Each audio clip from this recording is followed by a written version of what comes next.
Mes chers étudiants, bonjour. Nous revoilà avec le TT3, Sciences de la vie et impact socio-économique.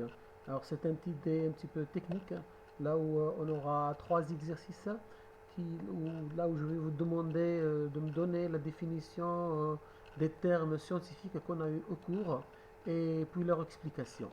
Alors, le premier exercice consiste à donner l'explication des termes scientifiques suivants: l'épidémiologie, l'écosystème, l'agrosystème, l'épidémiologie végétale, les intrants chimiques et la peste bovine. Le deuxième exercice, toujours 6 mots techniques à expliquer, alors à savoir les maladies infectieuses, les maladies émergentes, le SB, l'influenza aviaire, la fièvre catarrhale, la tuberculose bovine. L'exo 3, alors les maladies multifactorielles, l'épidémio-surveillance, les tests de révélateurs, les pathologies évolutives, la périculariose et la lutte biologique. La réponse doit être comme suit. Alors, exo 1, l'épidémiologie. L'épidémiologie, c'est l'étude de la distribution des déterminants d'une maladie dans des populations humaines et l'application des résultats de cette étude dans la lutte contre cette maladie. L'écosystème, alors un écosystème est un ensemble formé par une communauté d'êtres vivants en interrelation avec son environnement. Un agrosystème est un écosystème créé par l'exercice de l'agriculture, contrôlé en permanence par l'homme. Ce sont des écosystèmes artificiels où le temps de renouvellement de la biomasse est extrêmement court. L'épidémiologie végétale est l'étude des maladies affectant les populations des plantes qui sont provoquées par des agents pathogènes tels que les bactéries, les virus et les champignons. Les intrants chimiques, alors en agriculture on appelle intrants les différents produits apportés aux terres et aux cultures qui ne proviennent ni de l'exploitation agricole ni de sa proximité. Les intrants ne sont pas naturellement présents dans le sol s'ils sont rajoutés pour améliorer le rendement des cultures. La peste bovine est une maladie virale infectieuse des bovins domestiques et de certains bovins sauvages. Causée par le Rinderpest virus, elle est caractérisée par de la fièvre, des lésions de la bouche, de la diarrhée, des mycoses lymphoïdes et une forte mortalité. Alors, la réponse de l'exo 2 est comme suit. Les maladies infectieuses, alors c'est une maladie due à l'introduction dans le corps d'un germe issu d'un virus, d'une bactérie, d'un champignon ou d'un parasite. Les maladies émergentes sont des infections nouvelles causées par l'évolution ou la modification d'un agent pathogène ou d'un parasite existant. Le caractère nouveau de la maladie se traduit par exemple par un changement d'hôte, de vecteur, de pathogénicité ou de souche.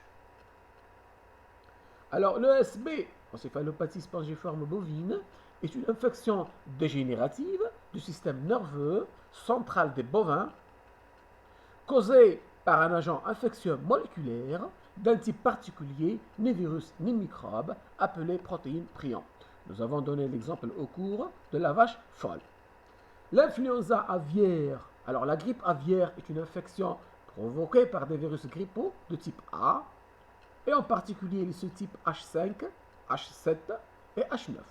Elle est asymptomatique, donc sans symptômes, mais peut devenir fortement contagieuse et entraîner une mortalité extrêmement élevée dans les élevages industriels de poulets, de dinde, de l'eau de peste aviaire.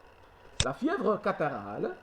Alors la fièvre catarrhale ovine, également appelée maladie de la langue bleue ou la bleue-tongue, c'est une maladie virale. La transmission se fait presque exclusivement par l'intermédiaire de moucherons piqueurs, donc c'est une mouche piqueur, du genre cricoïde. Elle contamine les animaux en le piquant.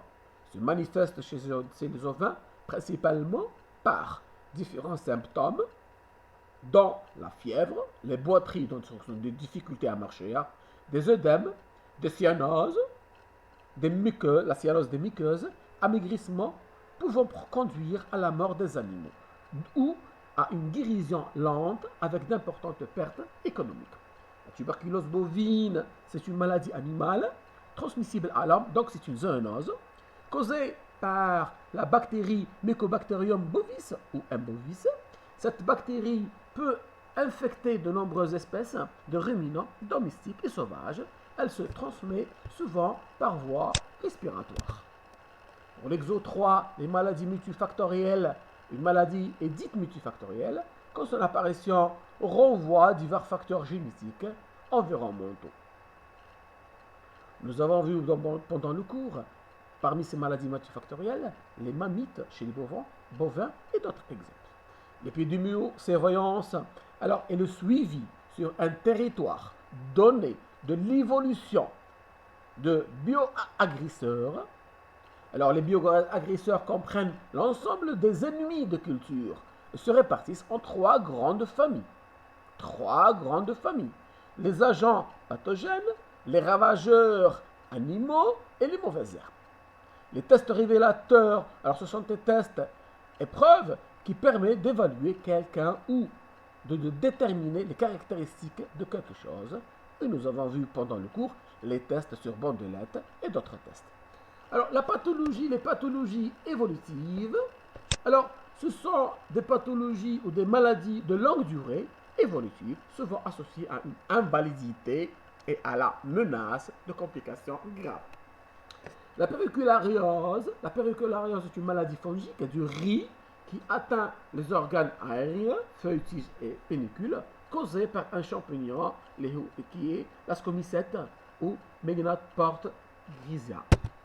Alors, la lutte biologique, c'est une méthode de lutte contre les agents nuisibles tels que les ravageurs de culture, les mauvaises herbes, au moyen bien sûr d'organismes vivants antagonistes, appelés les agents de lutte biologique. Elle se base sur l'utilisation de prédateurs. Elle se base sur l'utilisation, d'abord, notez l'utilisation de prédateurs. Nous pouvons citer les nématodes, les arthropodes, les vertébrés, les mollusques, les agents pathogènes, les virus, les bactéries, les champignons et les herbivores et les herbivores ou phytophages. Sans faire appel à des pesticides. Elle a pour but de maintenir les populations d'organismes bioagresseurs en dessous d'un seuil de nuisibilité. On distingue trois stratégies de lutte biologique, la lutte classique, augmentative et conservation. Merci pour votre attention et à la prochaine fois.